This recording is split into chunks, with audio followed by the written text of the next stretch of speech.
kini kita simak deretan informasi terpopuler di situs cnbcindonesia.com yang menjadi sorotan pasar keuangan dalam Hot News bersama saya Dina Gurning. Kita ke informasi yang pertama.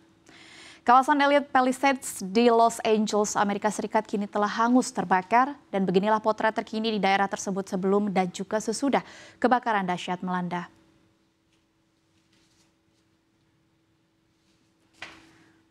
Pemirsa, beginilah kondisi Altadena, California sebelum dan sesudah kebakaran atau foto diambil pada 6 Januari 2025 dengan 10 Januari 2025. Adapun Pacific Palisades yang terletak di sisi barat Los Angeles, Amerika Serikat awalnya dipenuhi rumah-rumah mahal yang bagian depannya berupa taman hijau yang terawat baik serta butik dan kafe yang populer. Namun dalam terbaru, Reuters tampak perbedaan sebelum kebakaran besar menyerang wilayah Elliott itu dan juga sesudahnya. Kebakaran di Palisades telah meratakan sebagian besar kawasan ini hingga menjadi puing-puing hitam, di mana kebakaran ini sendiri dimulai saat hutan lindung setempat terbakar karena suhu yang ekstrim. Tidak hanya Palisades, api juga melanda wilayah lain seperti Eaton hingga Sunset yang terkenal dengan landmark Hollywood Hills.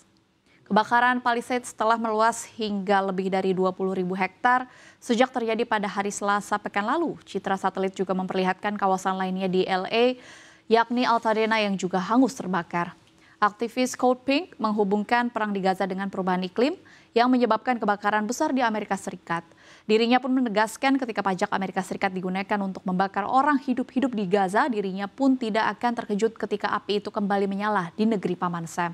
Sementara kelompok Yahudi Amerika Serikat Jewish Voice for Peace yang anti-Zionis dalam sebuah unggahan Instagram juga menyinggung hal yang sama, di mana mereka menekankan alih-alih mengalokasikan sumber daya untuk membuat Amerika Serikat layak huni, pemerintah malah mengalokasikan miliaran dolar untuk genosida yang dilakukan Israel terhadap warga Palestina di Gaza.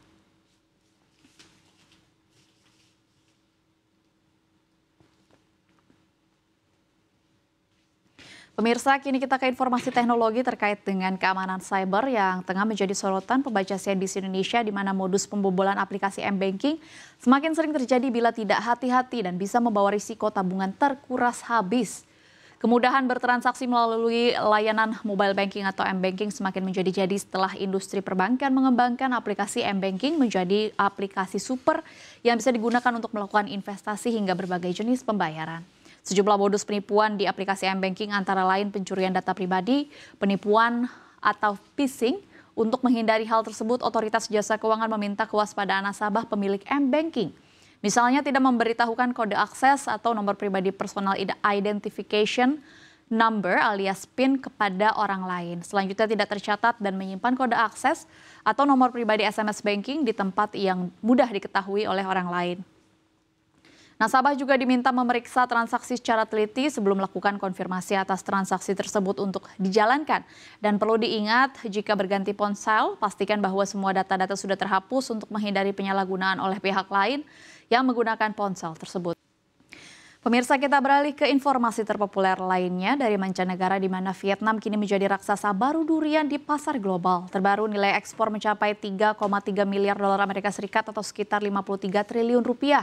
Pada tahun 2024, ekspor durian negara tersebut mengalami peningkatan 7,8 kali lipat dibandingkan dengan tahun 2022 yang mencakup hampir 50% dari total nilai pengiriman buah dan sayurannya. Keberhasilan ini sebagian besar disebabkan oleh permintaan yang kuat dari China, di mana durian dianggap sebagai buah mewah yang bahan kuliner yang kreatif.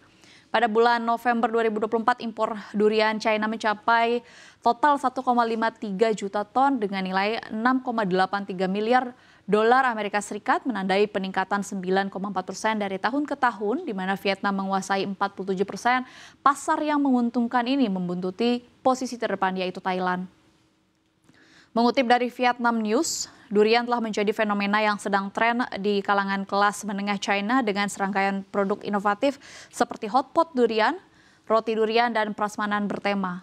Memang Vietnam telah memanfaatkan peluang ini dengan mempertahankan produksi sepanjang tahun dan berkualitas tinggi untuk memenuhi permintaan pasar premium. Adapun Indonesia sendiri mencatat ekspor duriannya hanya mencapai 1,07 juta dolar Amerika Serikat pada tahun 2023, jauh di bawah kinerja Vietnam. Pencapaian Vietnam dicapai dengan strategi komprehensifnya yang mencakup peningkatan kualitas, inovasi teknologi, dan perluasan pasar internasional.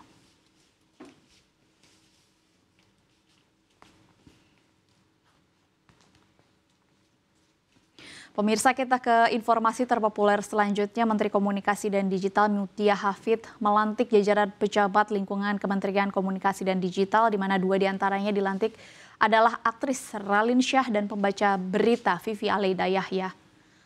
Pelantikan para pejabat di lingkungan Komdigi ini dilakukan setelah pemerintah merombak kementerian yang dulu bernama Kementerian Komunikasi dan Informatika. Raline Shah diangkat sebagai staf khusus Menkomdigi, di mana bidang kemitraan global dan edukasi digital, sedangkan Vivi Aleida Yahya diangkat sebagai Direktur Jenderal Komunikasi Publik dan Media, menggantikan Prabu Revolusi. Dalam struktur baru, Kementerian Komunikasi dan Digital akan berisi 1 menteri dengan 2 wakil menteri. Selain itu ada 1 sekretaris jenderal, 5 direktur jenderal, 1 inspektur jenderal, 1 kepala Badan Pengembangan Sumber Daya Manusia Komunikasi dan Digital, serta 4 staf ahli. Berikut adalah daftar pejabat yang dilantik Menkomdigi pada hari ini.